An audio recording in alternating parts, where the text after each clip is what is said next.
Hey guys, welcome back. Track day was sick, car blew up though, so I had to get a new one. No, I'm just screwing with you.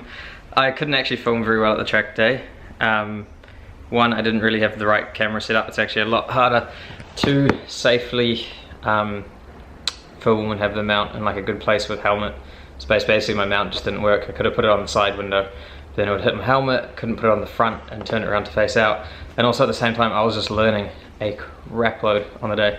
There was a lot of listening to. It was quite cool. We had instructors that could pretty much spend a lot of time in the car with us, and a lot of teaching, and yeah, so just basically absorbing information, not filming, but it was an absolute blast.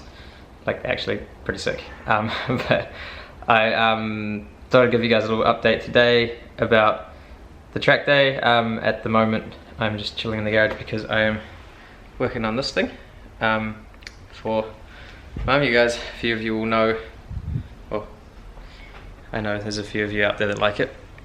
Yeah, still looks good, eh? So for those that don't know, I used to own this and then I sold it to my mum because I didn't want to be in debt anymore. But it's pretty sick and it's a lot of fun. So I have the brakes here. It needs new rotors front and back, new pads. So we got just from StarTech some EB Bilstein, which is their new aftermarket brand. I don't know if it's that new or I've just never come across it before, but it's like cool that they're doing aftermarket parts because they're a really nice brand. But check out how filth this is. This thing, that's not even the bad part. There we go. Not great. Looks like it needs to go to a grooming company. Only if, don't know, knew somebody with a grooming company that you could pay to drop it off to get cleaned. Someone like, I don't know, Morgan, Granddad Developments. We will probably be doing a clean on this soon. But anyway, track day was sick. The E39, don't have it here because it's just mum's got it at the moment, but well, I've got this, but honestly it went so well. It doesn't have a lot of power of a lot of the more modern cars in that, but the chassis is so cool, and because the club circuit's basically like there's not long straights. You're basically a mix of, what is it, 1, 2, 3, 4 corners, but sort of all spaced out in a way that you got a short straights in between. The power of your car doesn't make too much difference on that track. It really is about what speeds you can hold through the corners. So things like MX-5s and good chassis just absolutely destroy. So today was cool.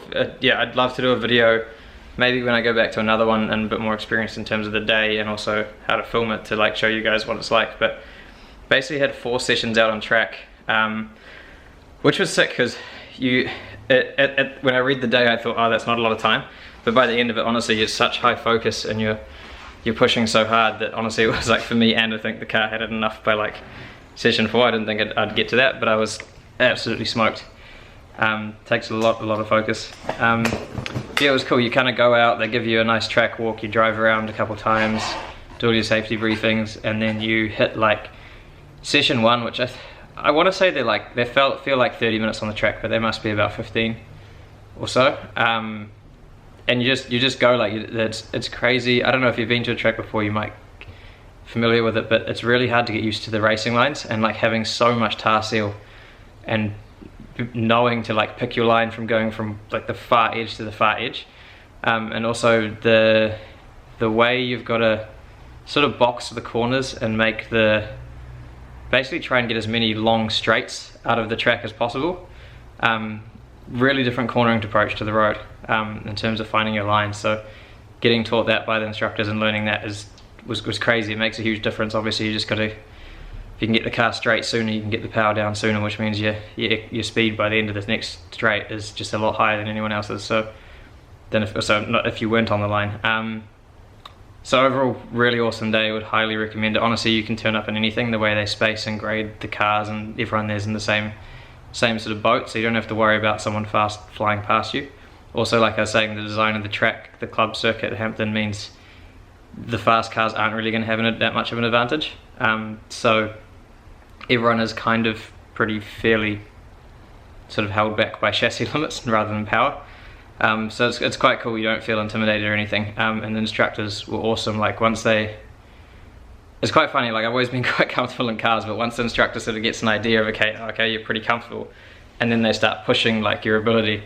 Honestly, there's times where like he's trying to get me to go to the outside of the track and coming down the one straight and just telling me to aim wider and wider and wider for like my output, and then looking in the mirror and the time he was like, yep, you nailed it, that's it, look down, and like my back tire is like halfway on the paint on the edge of the track next to the grass coming out of it, like he probably like 110 at that point.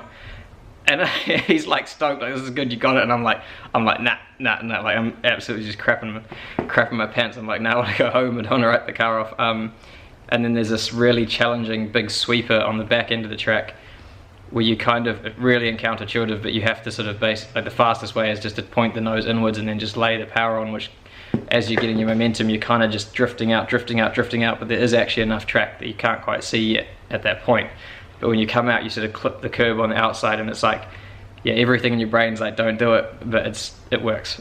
So it was really cool, and the instructors, like, I felt like I learned more about driving in that day than I have in years. It was awesome. Also, you get to go past that limit of your tires and work out. You go far more than like a balanced car or just suspension. You're getting so close to that limit that it comes down to how you can make the front and rear tires work against each other, like the throw-in and your power on. It was sick, absolutely sick. But yeah, the E39 beasted it. Really smooth engine. I can see why the 2.5s are quite popular on the track, because compared to even the 3-litre, although I feel like maybe it's just my one, maybe I've got some engine mount issues or something, but it just loves high revs. Like that thing sits at 5.5, 6,000 revs, and it's just so smooth. It doesn't feel any different to when it's sitting at like 2,000 revs. So for the track, you're just very happy to keep it in those higher gears. So I was pretty blown away. The E39 chassis I knew was good, but like I was thinking with a bit worn down suspension and the lack of power in that, I thought I'd really struggle on the track, but the thing punched way above where I thought it would. Like the certain corners in that, the amount of distance you could put on cars that I just thought would be ahead of it, really quite surprising. That E39 chassis is actually pretty damn good, like really good, even by today's standards, which is cool. Also, track is such a different environment, like so different.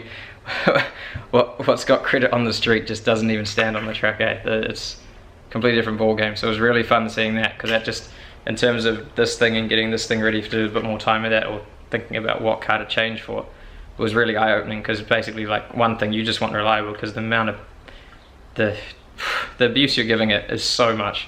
Like the brakes, even, like I was getting a little hesitant towards the day to not do too much, but you'd favor simple and reliable over anything, because it really comes down to more how you drive it and what your chassis and balance is like, rather than as I fall over my balance. Power's on the track. Power's like, you need it, but it's nowhere near everything. So yeah, it was sick. But yeah, just wanted to give you guys an update. So yeah, it got me really conflicted between the E39 and this. I'm like, oh, do I just put a ZF box in the E39, and then if I want more power out of it at some point, just put some more power to that engine, or what the heck do I do? But for now, I'm pretty keen to head back to another track day. Well, I will head back to another track day at some point, because it was freaking awesome. Feels pretty cool in like a race suit, like you get your given like a red race suit, like the old like McLaren Marlboro colours, or like Ferrari colours with like the white stitching and like the James Hunt, Niki Lauda style suits. It's so crack up. You put that on, you're like, yeah, now I feel legit. Now I feel super legit. And then just the classic white helmet. But yeah, that was really fun. I love that. The other thing is too, like, it cracks me up. Like, it's the same with motorbikes and that, but like, you know, when you put on a helmet, like you drive a car normally, you're like, oh, this is chill, and you sort of you drive there the whole time, it's chill. The second you put on a helmet, you're like, now it feels dangerous. But yeah, it was cool. Also, like, if your first time like me driving with a helmet on is completely different, because if you've ridden bikes and that, you'll know, but you get that vision limit. But in a car, that's, yeah, it's of so much respect for race drivers that have like their tiny mirrors and their full helmets and high speed, because your vision, like your blind spots just increase tenfold. And you have to really know where the other cars are sitting, sort of by judgment and feel and the odd glimpse of them, and sort of tracking where you think their movement will be on the track. You can't just like head check, because you'd have to be, yeah, it's just your vision's so much worse. But the cool thing on that day is like they don't allow any dive bombing or anything into the corners, so they can just overtake on the straight under acceleration, so you never really feel like you're getting hunted down or you're under pressure. Or if you want to back off and have a couple slower laps, you can, and there's no issue to anyone else. So overall, sick day, and definitely recommend it. And there's a few of you watching that I will be politely encouraging, probably the wrong word, but making sure you come to the next one I go to, because it is awesome.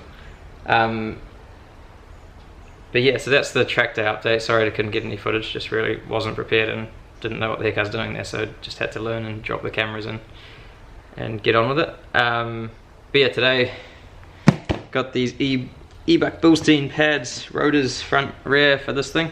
This thing chews through brakes, so it's only got 60,000 Ks on it, but this will be its third pair of front rotors, and I think still first rear rotors, but yeah, the front's being the AMG line just destroys them. So hopefully these ones, not being the genuines, will maybe, they probably won't be, but maybe be a little bit of a harder of a disc sort of compound steel, so they might last a little longer. But yeah, jack it up, get them on. It's gonna get filthy because this thing ain't had it clean. But I'll take it for a little bit of drive and test the brakes, make sure they're safe before I give it back to Mum. I know this thing has got a few new fangirls amongst you guys, me included. So yeah.